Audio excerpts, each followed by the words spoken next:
Alright, greeting for all student. Kita ketemu lagi di mata kuliah manajemen kuantitatif. Hari ini saya akan menjelaskan ya.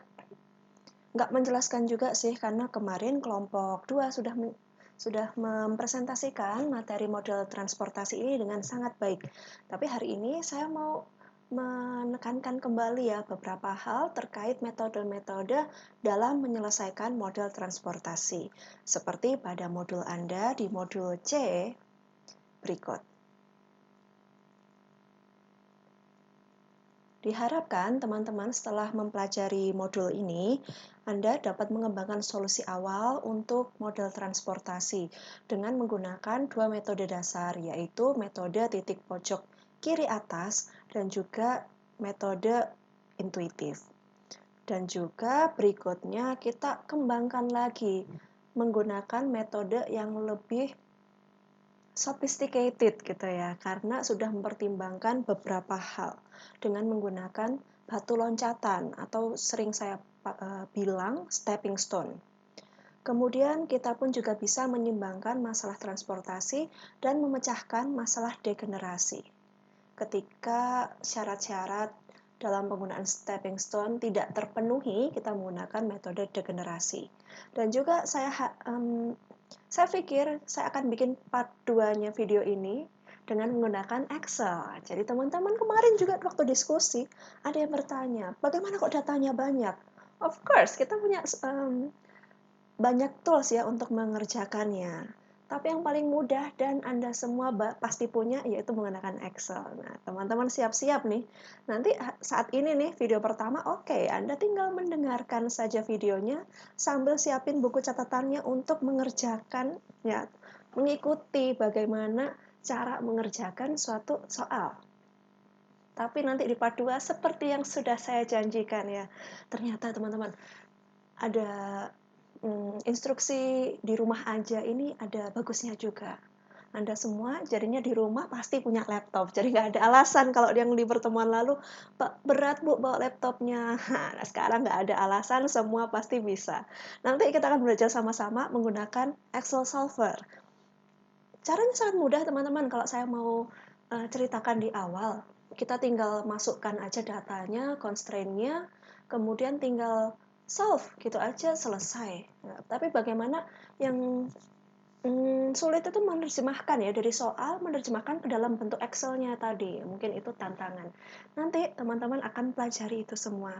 Dan bagusnya kita bisa cocokkan ya hasil hitungan manual kita dengan hitungan yang diberikan oleh solver.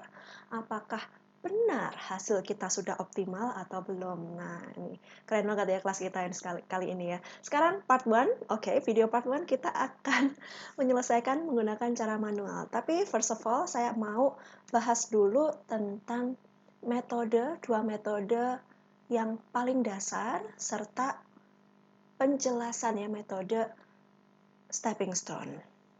Alright, untuk penjelasan sendiri model transportasi ini sebenarnya sudah dibahas ya di pertemuan lalu, bahwa kita itu sebagai tim manajemen yang mau mempertimbangkan ya pengiriman barang dari titik asal atau teman-teman bilang pabrik, banyak kan ya pabrik, gudang, kepada tujuan.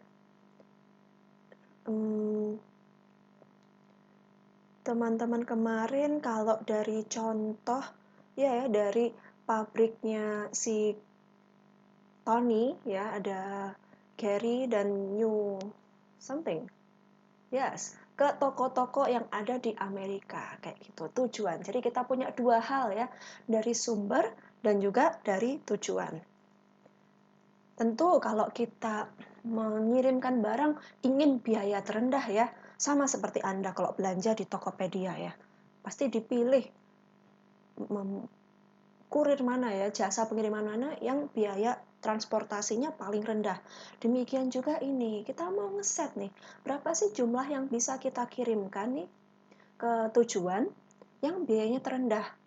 Tapi yang paling penting juga memenuhi batasan-batasan yang ada, bahwa pasokan kita berapa dan permintaan berapa, itu ketiga hal tersebut harus match.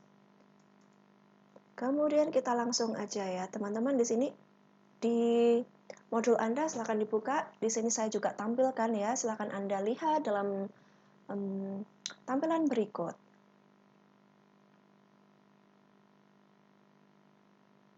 Diketahui di sini ada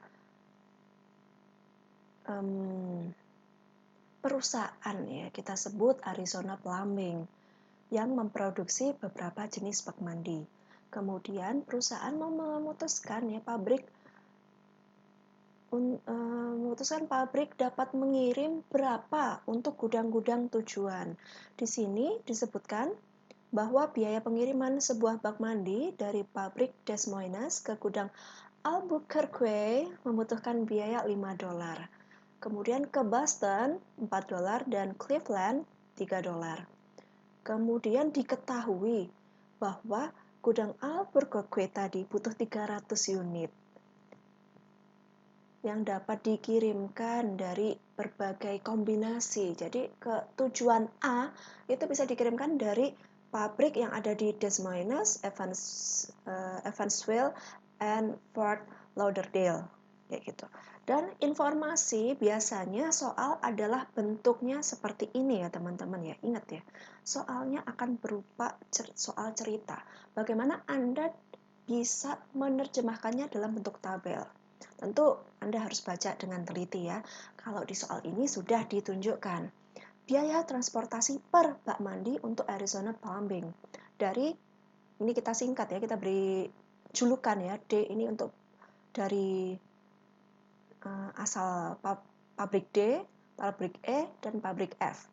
Tujuan A, B, C dengan data berikut seperti yang diinformasikan pada paragraf di atas. Gambarannya kurang lebih seperti ini ya. Ini yang terjadi di Amerika, bagaimana pabrik punya kapasitas unit sekian, kemudian dia harus mengirimkan pabrik bentuknya yang seperti ini ya. Ini ada pabrik Des Moines, Evansville, sama Fort Lauderdale. Kemudian mereka, tiga pabrik tersebut akan mengirimkan barang-barang kepada toko-toko pada gudang A, gudang C, dan gudang B seperti berikut. Tentu kalau lihat dari jaraknya sendiri, nggak bisa kita menentukan ya. Kita bisa lebih mudah mengambil keputusan dengan menggunakan angka-angka seperti yang ada di tabel berikut. Kemudian apa yang terjadi? Yes. Pertama adalah kita masukkan data tersebut ke dalam tabel kita. Seperti kelompok 2 yang saat itu sudah jelaskan, di sini ada dari, kemudian di sini 3 kolom tujuan ya. Kalau dari kita sebutnya baris ya. Baris, kemudian di sini ada kolom tujuan A, B, C, dari D, E, F. Diketahui bahwa 3 gudang ini butuh sebanyak A 300, B 200, C 200. Sedangkan kapasitas pabrik D hanya bisa mengirimkan sebanyak 100. Ada di angka ini, ada di kolom terakhir ini ya, baris D. Baris E, Evansville hanya 300 dan F 300. Kemudian yang Anda perlu lihat di sini adalah imbang ya antara kapasitas pabrik. Lihat kalau ini dijumlah ada angkanya 700. Kemudian kalau ini dijumlah ke kanan juga 700. Berarti ada keseimbangan antara kebutuhan dan juga kapasitas. Jadi ketika ini sama ya match, kita bisa pergunakan yang namanya satu metode titik pojok kiri atas. Yaitu adalah langkah pertama membuat matriksnya, kemudian kita akan menentukan keputusan kita menggunakan metode ini. Aturan pojok kiri atas atau in English we call it northwest corner rule mengharuskan perhitungan dimulai dari bagian kiri atas. Ya, kiri Anda di mana? Bayangkan ya, di tangan kiri bagian atas. Selalu dimulai dari kiri atas. Dari tabel dan mengalokasikan unit ke arahnya pertama ke baris dulu diselesaikan, kemudian baru ganti baris kedua dan seterusnya diselesaikan. Yuk, kita mulai dari nomor 1 pertama. Habiskan pasokan kapasitas pabrik dari pada setiap baris. Contoh Des Moines 100 sebelum pindah ke baris bawahnya. Kemudian habiskan permintaan gudang dari setiap kolom sebelum pindah ke kolom selanjutnya. Oke, jadi satu baris selesai, kemudian kolom selesai. Pastikan bahwa semua permintaan dan pasokan telah dipenuhi. Yuk kita lihat pada informasi di sini ya. Anda bisa buka di modul Anda masing-masing ya. Saya langsung tunjukkan pada tabel. Jadi pertama diketahui bahwa D ini punya kapasitas sebanyak 100, sedangkan A butuh 300. Berarti maksimal mungkin kita mulai dari pojok kiri atas, maksimalkan berapa yang bisa dikirim oleh D, full berikan ke A semua, 100. That's why ini selesai ya, 100. Kemudian, setelah baris pertama ini selesai karena sudah terpenuhi, karena sudah habis ya pasokan dari D, pabrik D tadi. Selesai, berarti kalau si kelompok kemarin dia pakai coret, oke, kalau saya nggak pakai coret nanti pakai metode yang kedua. Yang E sekarang, kita ke baris pabrik E. Diketahui bahwa kapasitas itu 300. Kalau kita masukkan 300 di sini berarti nggak match karena si gudang A ini cuma butuh 300, sedangkan tadi sudah disuplai 100 sama pabrik D. Berarti tinggal sisanya 200 ya, 300 dikurangi 100 yang tadi, ada 200 di sini. Oke ya, kemudian berarti untuk kolom A, untuk gudang A ini sudah terpenuhi, sudah selesai. Berarti kita tinggal menghabiskan ya, kapasitas pabrik E yang selanjutnya masih sisa 100. Diberikan kemana? Ya langsung kasih ke sebelahnya, ke gudang Boston ini 100. Sehingga habis ya, habis kapasitas dari E, baris kedua ini sudah habis, selesai. Kemudian Boston sendiri permintaan 200. Belum terpenuhi, belum, masih kurang setengah. Berarti dari pabrik dari pabrik F kita kirimkan sebanyak 100 untuk memenuhi full ya kebutuhan gudang Boston. Dan terakhir, berarti kita punya sisa ya, sisa kapasitas dari F kita berikan ke Cleveland yang dia sendiri juga permintaannya 200 dan voila, selesai. Sederhana itu menggunakan metode pojok kiri atas. Mulai aja dari pojok kiri ke kanan. Kalau selesai baru ke kolom selanjutnya, ke kanan lagi, selesai. Mulai dari baris pertama ke kolom-kolom lain ke kanan. Terus habis itu ke bawah ke baris selanjutnya, terus ke kanan. Selesai ke baris bawahnya lagi, terus pergi ke kanan. Begitulah cara menggunakan pojok kiri atas.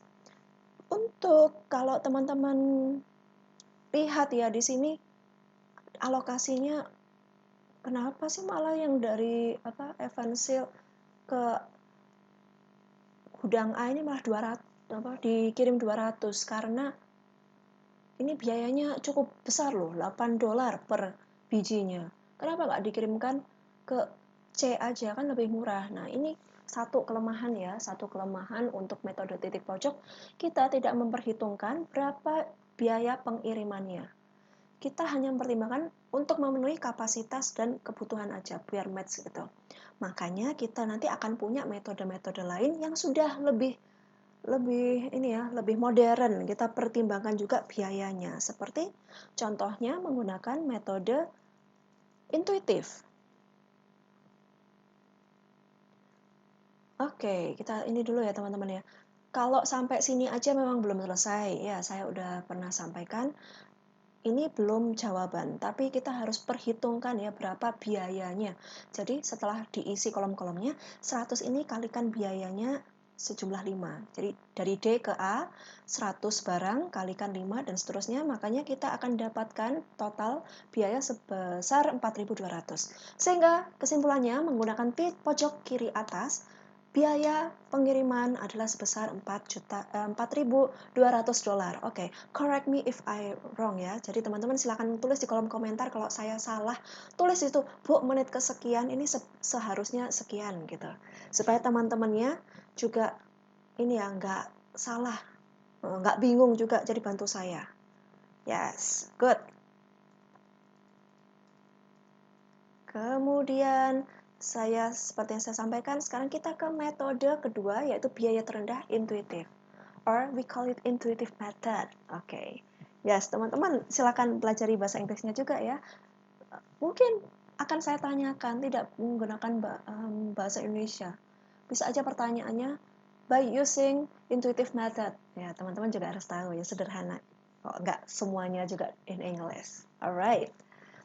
Pertama, dengan menggunakan pendekatan yang sederhana ini, kita melakukan perhitungannya dengan cara pertama, identifikasi sel dengan biaya yang paling rendah. Nah, ingat ya waktu di kelas itu si kelompok 2 sudah menjelaskan bahwa cari dulu dari tabel ini biaya yang paling rendah mana, kita tunjuk dulu. Nanti itu yang akan kita isi dulu. Ya, ingat ya kayak gitu. Pilih salah satu saja jika terdapat biaya yang sama. Sebenarnya, ya kalau ada biaya yang sama, kayak kemarin sama-sama 3, mana yang dipilih? Yang atas apa yang bawah? Kalau kemarin kelompok 2 ngambil yang atas. Sebenarnya nggak salah kalau ada angka yang sama, Anda pilih yang bagian bawah. Bisa juga, nggak ada masalah juga sih. Nanti hasilnya probably akan berbeda, atau sama, mungkin kita akan praktekkan ya, akan kita coba nanti, kita periksa apakah hasilnya sama. Kalau ada 2 angka yang berbeda, Anda pilih yang bagian atas, saya pilih yang bawah, nanti kita cek. Terus setelah dipilih satu yang paling rendah, kemudian alokasikan unit sebanyak mungkin, semaksimal mungkin untuk sel tersebut tanpa melebihi pasokan atau permintaan. Setelah selesai, coret kolom baris itu atau kolomnya yang sudah penuh terisi. Selanjutnya, cari sel dengan biaya paling rendah dari sisa sel, dari kolom-kolom atau baris yang belum tergaris. Kemudian diulangi langkah sebelumnya. Yuk kita coba. Nah, ini udah ada jawabannya sih. Teman-teman coba dilihat ya, D ke A itu $5. Kemudian DB $4, DC $3. Kapasitas tetap 100. Kemudian dari E ke A $8, E ke B $4, E ke C $3. F ke A $9, F ke B $7, dan terakhir FC $5. Nah, kita bisa lihat ya bahwa ada sel yang biayanya terendah, yaitu $3, yaitu tujuan DC dan juga EC. Oke. Dari Des Moines ke Cleveland dan Evansville ke Cleveland sama-sama $3. Kemudian kita pilih yang mana? Kalau keterangan di atas, pilih salah satu aja. Di buku ini, di modul Anda, disebutkan bahwa yang dipilih pertama adalah DC. Sebanyak berapa yang dimasukkan? Tuh, informasinya kan semaksimal mungkin yang bisa dikirimkan. Nah, Des Moines sendiri kapasitasnya 100. Jangan Cleveland tadi kebutuhannya 200. Oh, berarti kapasitasnya lebih kecil daripada permintaan. Berarti sesuai besarnya kapasitas, semaksimal mungkin masukkan di sini 100. Berarti DC 100. Punyanya pabrik D habis ya. Berarti pertama nih, coret baris teratas D setelah masukkan 100 unit dalam sel $3 karena baris D sudah dipenuhi. Ya iya, karena pabrik D tadi sudah kapasitasnya habis buat ngirim si Cleveland aja. Ngirim ke gudang C. Selesai. Anda silakan garis nih. Sret. Oke, beres. Kedua, kalau sudah ini digaris, teman-teman jangan loncat ke yang lain-lainnya ya. Fokus dulu ke garis yang itu tadi. Saran saya sih supaya lebih mudah ya. Kayak di sini kita kebetulan ya angkanya di sini juga $3 nih, angka rendah juga. Berarti kita harus semaksimal mungkin memenuhi kebutuhannya C. Kebutuhannya 200 tadi, udah diisi 100 berarti tinggal 100. Nah, 100 masukkan di sini. Selesai 100. Berarti untuk kebutuhan gudang C selesai, makanya kolom C ini dicoret ke bawah. Ya, selesai. Setelah itu, kita mau melanjutkan lagi ya untuk baris E ini tadi. Kan kapasitasnya 300, sudah diambil 100 ke gudang Cleveland. Berarti masih sisa 200 dong. 200 taruh mana nih? Cari yang murah juga. Kalau di atas kan nggak mungkin karena udah dicoret tadi. Ditaruh di sini 200. Selesai. Evansville habis, kemudian memenuhi permintaan Boston, selesai, coret ke bawah juga. Terakhir, tinggal dari pabrik F mau memenuhi kebutuhan untuk A.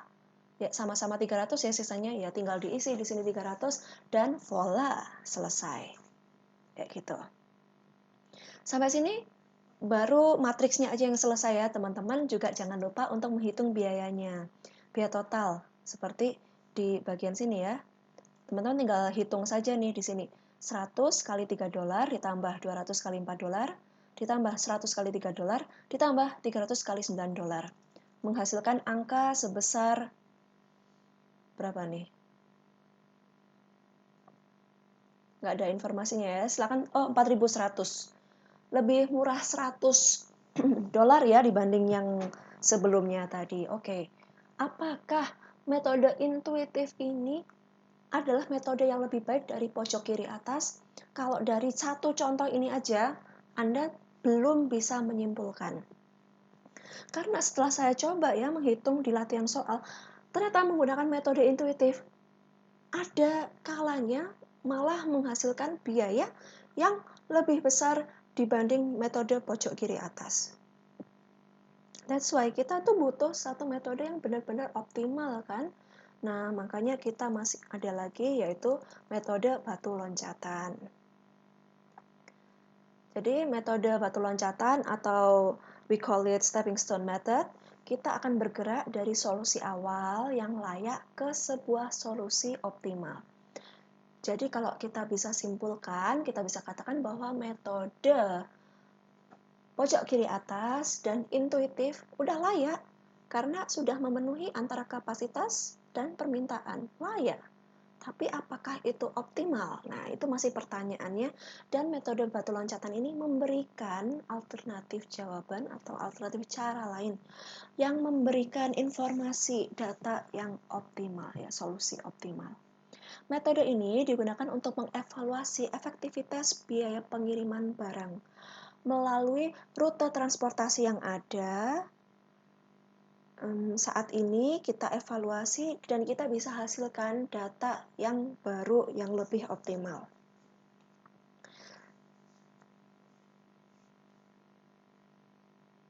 Sebenarnya sifatnya adalah menguji dan bertanya apa yang terjadi kalau misalnya produk kita tadi dikirimkan pada rute yang tadi kosong atau tidak kita pakai. Kalau kita kirimkan ke mereka, kemudian yang saat ini dapat kiriman dikurangi, apa hasilnya? Nah, kayak gitu.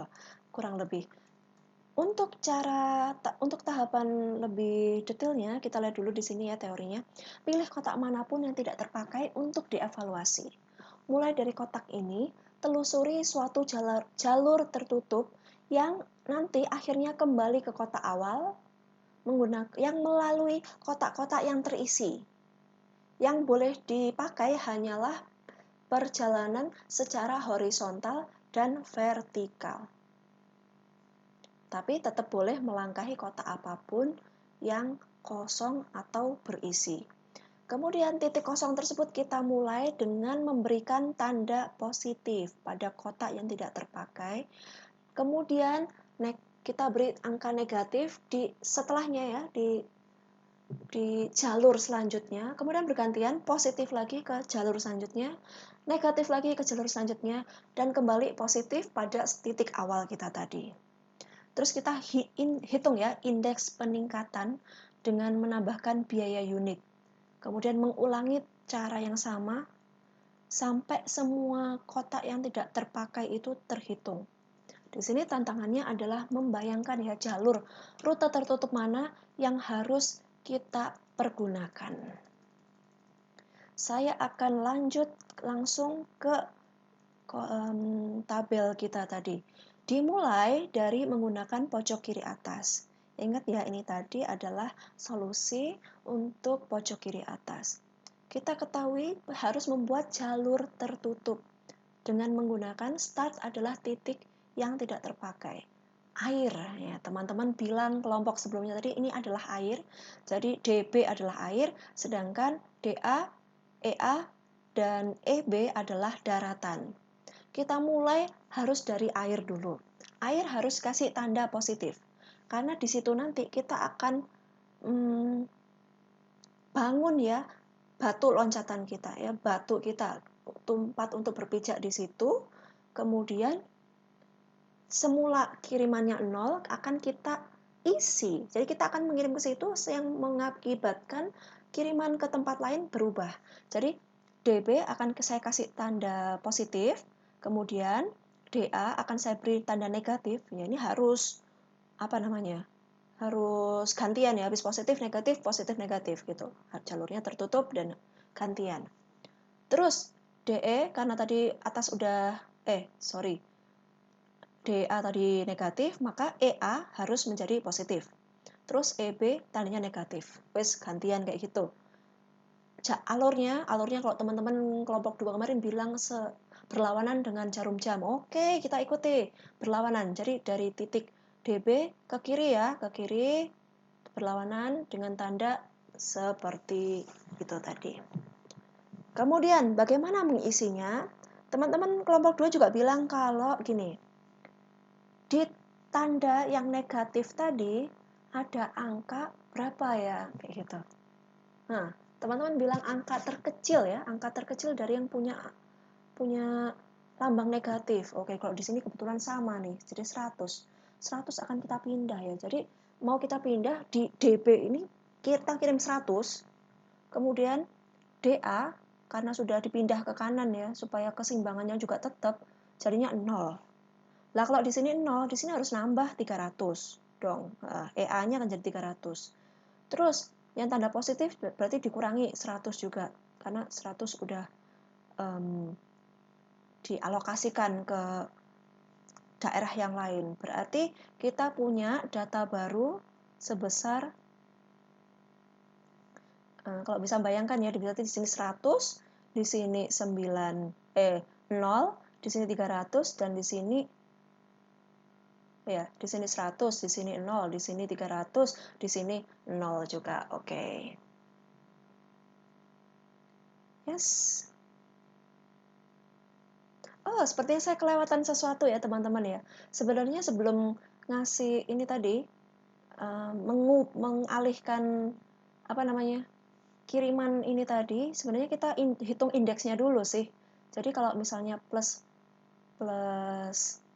$4 dikurangi $5 ditambah $8 dikurangi $4. Kemudian kalau di contoh ini dicontohkan bahwa ada perpindahan sebanyak 1 unit bak mandi aja. Apa yang terjadi? Angkanya muncul di sini adalah plus 3. Kalau kita ubah atau kita kurangi ya, kita kurangi yang dari DA yang tadi kurangi 1, malah muncul tambahan biaya sebanyak $3. Oke. It seems like ini bukan cara yang terbaik ya. Jadi jalur ini adalah bukan jalur yang terbaik. Makanya Anda harus coba lagi, harus melihat lagi solusi mana yang akan menghasilkan angka lebih optimal. Kalau ini tadi kayaknya nggak bagus, gimana kalau solusi ini? Bikin jalur antara EA, EB, FA, dan FB. Nah, ini kan juga ada tempat ya, ada tempat kosong. FA ini kan kosong, kemudian kita akan ambil tanahnya si FB, EB, sama EA. Tinggal dihitung. Nanti kita akan coba di papan ya, saya akan tuliskan di papan untuk melihat. Kalau indeks Des Moines Boston, ya yang pertama tadi diketahui bahwa indeksnya adalah positif 3. Berarti kurang, setiap ada bak mandi yang dikirimkan ke Boston dari Des Moines, biaya transportasi total akan bertambah sebesar $3. Ini bukan yang kita cari, ini bukan solusinya. Coba kalau rute dari Des Moines ke Cleveland, Des Moines ke C ya, dari D ke C. Di sini berarti startnya ini start, kemudian ke DA, turun ke EA, ke samping pakai EB, turun ke FB, terus habis itu ke FC, terakhir balik lagi ke DC. Oke. Jadi jalur tutupnya melewati itu ya, agak panjang ya, teman-teman, semoga bisa mengikuti. Muncul bahwa indeks tersebut menghasilkan angka positif 4. Ya, lagi-lagi nggak bagus ya. Coba jalur-jalur lain, di sini udah dijelaskan bahwa indeks EC menghasilkan angka positif 1, nggak bagus. Terus indeks FA negatif 2. Nah, nampaknya bagus nih. FA ya. Oh, ini tadi kalau DC, startnya di sini. Oh, ini yang saya bilang tadi nih. Nggak bagus hasilnya. Tapi yang bagus ketika FA. Oke, FA. Nggak ada gambarnya nih nampaknya. Tapi bisa saya ini ya, teman-teman bisa ngikutin nih. Saya sampaikan instruksinya pakai lisan aja ya. Kalau FA kita pakai, ini kan si airnya nih, ini adalah start kita. Terus habis itu kita loncatnya kemana? Bikin jalur tertutupnya ke FB, kemudian ke what is it? Ya ini, EB dan juga EA. Dengan cara yang sama nanti akan muncul angka indeks negatif yang tentunya membuat hasil lebih optimal. Nah, coba ya. Yes, ini kayak gini. Betul, ini contohnya ternyata. Dari figur C7, apa yang terjadi ketika ini tadi ya, ketika sudah kita masukkan si tanda matematikanya, startnya harus positif, kemudian perlawanan jarum jam, negatif, positif, negatif. Oke. Yes, angka terendah dari yang punya lambang negatif. Yang punya lambang negatif adalah ini 200 dan yang bawah 100. Berarti kita bisa memindahkan 100 nih. Berarti FA akan kita isi 100, kemudian FB 0, kemudian EB 200 dan EA 100. Hasil akan kita dapatkan seperti dalam tampilan C8 berikut. Namun solusi ini masih belum optimal. Dari solusi ini Anda bisa buat lagi ya, bisa membuat lagi iterasi berikutnya, mencari jalur-jalur tertutup dan melihat indeksnya. Gitu aja terus ya. Udah sabarlah. Kalau kata Kale ya yang nonton film itu ya, yang awal tahun ini muncul itu, saya nggak sebutkan filmnya judulnya apa ya. Yang pokoknya singkatannya NKCTHI itu ya. Kalau kata Kale itu katanya gini, sabar satu persatu gitu ya. Jadi teman-teman ini cara manual memang membutuhkan waktu yang cukup lama. Karena ini sudah iterasi pertama, tapi masih belum optimal. Anda harus coba lagi menggunakan iterasi-iterasi selanjutnya sampai ketemu angka yang terendah. Ya, angka yang paling optimal. Kemudian dengan cara ini ternyata muncul bahwa biaya transportasinya jadi $4.000. Wah, lumayan ya, menghemat $100 dan seterusnya.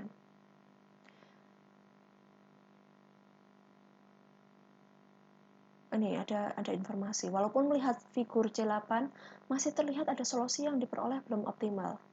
Jangan tanya ini kenapa, dari mana ya tahu dia belum optimal ya. Teman-teman, yaitu harus coba ya, harus coba sesuatu. Kita ini kan newbie kan, kalau kita newbie nggak punya feel kayak gitu. Caranya gimana? Sabar, satu persatu, dicoba lagi sampai mendapatkan indeks negatif. Dan itulah hasil optimal kita gitu. Nah, coba ada latihan pembelajaran, coba mencari sendiri solusi akhir untuk rute ini. Ada di akhir modul, bisa pakai Excel. Oke. Nanti next time ya. Ini kurang ajar nih. Modulnya nantangin kita pakai software. Oke, pakai Excel. Tenang aja, kita bisa lakukan nanti. Oke. Tapi pertama sifatnya manual dulu bisa ya, supaya kita bisa mengembangkan bagaimana pola pikirnya gitu. Kalau alat aja takutnya kita nggak ngerti gitu ya. Terus selanjutnya, nah, tadi udah 3 metode loh teman-teman nih tadi, metode dari pojok kiri atas, metode biaya terendah intuitif, sama stepping stone. Oke, tapi itu aja belum selesai.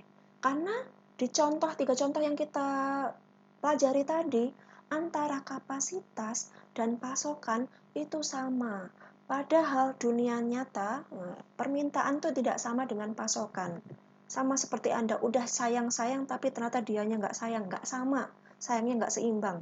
Nah, itu gimana cara mengatasinya? Nah, mungkin ini bisa membantu ya, modal transportasi ini bisa membantu masalah pribadi Anda mungkin. Si Akmal malah tanya, kalau penyebaran virus corona biar efektif pakai stepping stone ya, Bu ya? Ya, mungkin ya bisa ya, nggak tahu. Nggak tahu tuh jawabannya. Coba guys, jawab ya, jawab di kolom komentar @modo kita ya. Jawab ke Akmal tuh, gimana tuh jawabannya ya. Mana sih ini si Muhtar juga komen lagi pakai pohon keputusan. Ya, masuk akal lah pohon keputusan di bab 1 kita ya, bab pertama untuk mencari alternatif terbaik. Ya bisa jadi lah. Kemudian saya kalau ngasih nilai Anda gitu ya, ngasih grade Anda kan juga tergantung dari performa di kelas dan seterusnya ya. Saya pakai bahan keputusan lah. Kalau kayak Mukhtar nih kalau males masuk ya jelas Anda tahu sendiri hasilnya gimana ya. Ya, Mukhtar dengerin saya kan. Jadi Mukhtar harus rajin masuk, aktif di kelas supaya dapat A ya Le ya. Oke. Alright, berikutnya adalah mengatur ketidakseimbangan pasokan dan permintaan dengan kolom kosong. Sebenarnya kurang lebih sama ya, teman-teman. Nah, di sini kalau sebenarnya informasinya ya, pabrik Desmones tadi awalnya 100. Tapi ternyata enggak, ternyata dia bisa menghasilkan sebanyak 250. Berarti 250, Evansville 300, Fort Lauderdale 300. Ketika jumlah kapasitas dari 3 pabrik ini menghasilkan angka sebesar 850. Sedangkan gudang-gudang itu cuma butuhnya cuma 700. Lah, ada kelebihan 150 ini diletakkan di mana? Nah, teman-teman, sebenarnya ini cukup mudah ya, tinggal diisi aja. Kalau kebutuhannya yang kurang, silahkan bikin kolom dummy, kolom dummy atau kolom kosong itu di sebelahnya pabrik Anda tadi, berarti bentuknya kolom. Misal, nanti ada juga yang kebutuhannya lebih banyak daripada pasokan. Berarti tinggal bikin baris baru di bawahnya yang F tadi. Berarti coba kayak bikin pabrik bayangan gitu ya, pabrik dummy yang menghasilkan angka sebesar berapa supaya seimbang kayak gitu. Kemudian, sederhana ya teman-teman ya, metodenya juga masih sama. Terus selanjutnya, kalau tadi model stepping stone, ada aturan-aturannya. Aturannya itu gini. Kolom, kita tadi kan punya kolom, punya baris. Nah, untuk bisa menggunakan metode batu loncatan, itu harus mematuhi rumus sebagai berikut ya. Jumlah kolom yang ditambah jumlah baris dikurang 1, hasilnya adalah jumlah kotak yang terisi dalam matriks kita. Nah, ini ada namanya degenerasi ya. Ketika kotak atau rute pengiriman itu yang kita hasilkan dalam matriks terlalu sedikit. Ingat ya, kolom kita tadi itu 3. Nah, tujuan kita kan 3. Pabrik kita juga 3. 3 tambah 3, 6. Rumusnya 6 dikurang 1 tadi, berarti 5. Ada 5 kotak yang harus terisi. Sedangkan ini degenerasi ketika matriks Anda tadi hanya ada 4 kolom terisi. Nah, ini susahnya. Kalau kita mau bikin jalur tertutup itu sangat sulit. Nggak bisa dengan mudah kita lakukan gitu ya. Mungkin yang paling gampang cuma bisa dapat 2 paling maksimal stepping stone. Padahal kalau stepping stone kan banyak, iterasinya bisa banyak berkali-kali gitu. Nah, kemudian bagaimana caranya? Harus membuat satu kotak berisi. Jadi, gampangnya, yang tadi semula air, coba Anda bayangkan bahwa itu kita ubah. Ya, ubah menjadi tanah supaya bisa kita loncati. Dengan banyaknya jumlah kiriman sebanyak 0. Nah, kayak gitu. Jadi kayak kemarin kelompok 2 ngasih ada kolom atau sel yang kuning. Jadi itu tadi sebenarnya air, tapi diubah menjadi tanah supaya bisa dilompati ya gitu. Gampang ya, sebenarnya gampang sih. Cuma ada yang satu air itu kamu kasih kiriman sebanyak 0 kayak gitu. Seolah-olah kotak tersebut berisi. Udah. Kemudian ada di contoh sini tadi. Lah, ini dari gudang 1, 2, 3 mengirim ke pelanggan 1, 2, 3. Kapasitas gudang 1 100, 2 120, 3 80. Permintaan sekian.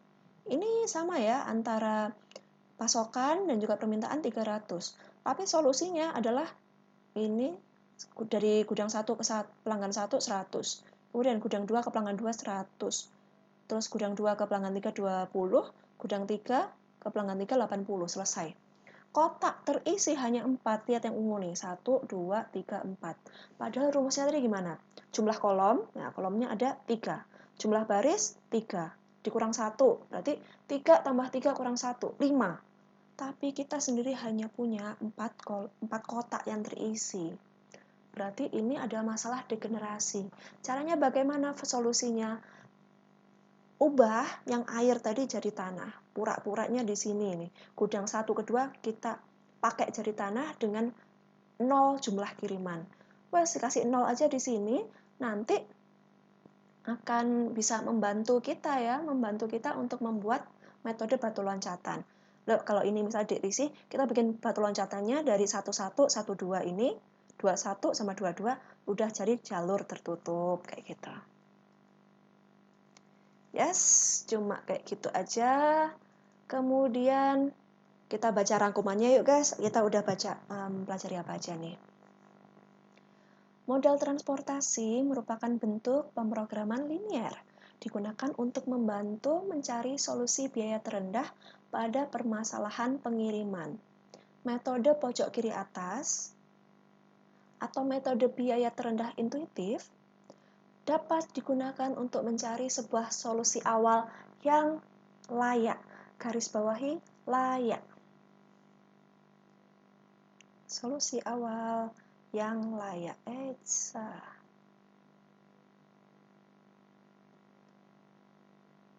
Namun, algoritma batu loncatan digunakan untuk mencari solusi optimal. Di sini ada kata yang berbeda. Permasalahan ketidakseimbangan adalah kondisi di mana permintaan total tidak sama dengan pasokan total. Kemudian degenerasi, ada topik bahasan tentang degenerasi juga ya, merujuk pada kasus di mana banyak baris ditambah banyak kolom dikurang 1 tidak sama dengan jumlah kotak terisi. Oke, yes, itu kurang lebih yang sudah kita bahas ya, garis-garis besar yang kita bahas di video ini. Ada istilah penting yaitu pemodelan transportasi, transportation modeling. If you need more information, more materials related to our content here, you can search on YouTube by using this keyword, transportation modeling, and you will get a lot of video related to transportation model. Really, trust me. Banyak sekali video di YouTube yang menjelaskan tentang hal tersebut dengan banyak cara. Untuk konten berbahasa Indonesia, saya rasa masih ada tapi tidak sebanyak yang konten bahasa Inggris. So if you need to learn more, or if you want to learn using Solver, you can just check on YouTube. They have a lot of materials that really interesting to try. Dan istilah penting kedua adalah Northwest Corner Rule, dan intuitive method, stepping stone method, sumber kosong kita sebut dummy source, or dummy aja. Jangan tanya ya kenapa disebut dummy, ya dari bukunya udah gitu. Nah, pokoknya dummy lah kita sebutnya ya. Kalau sumber kosong itu source-nya, dummy source, tujuan kosong, dummy destination, and degenerasi ketika tadi ya data kotak terisinya itu lebih sedikit daripada yang seharusnya. Menggunakan peranti lunak, of course we will do it. Oke, nanti ada informasi kita coba pelajari ya nanti ya.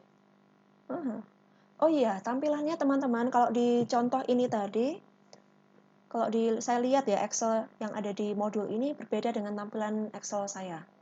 Teman-teman tinggal sesuaikan aja. Bagi Anda yang punya Microsoft Office 2007 kah? Ya mungkin ada tampilannya akan sama seperti ini, tapi kalau yang sudah pakai yang Excel baru nanti akan berbeda. Sifatnya sama aja, nggak usah bingung. Kalau sampai nanti ada pertanyaan, tulis lagi di kolom komentar ya. Kemudian contoh soal dengan penyelesaian. Oke, kita akan coba langsung ke soal yang ini, yang ada di bagian bawah nih. Nah, ini kayaknya kemarin teman-teman menghadiahi Babang Malin dan untuk menjawab pertanyaan ini ya kayaknya ya. Oke, nanti kita coba video ini ya. Oke, I'm sorry kalau ada suara azan ya teman-teman, memang tinggal di kampung. Oke, kayaknya udah waktunya kita berdoa. Saya akhiri video part 1 ini sampai di sini. Tunggu video selanjutnya. Well, bye-bye.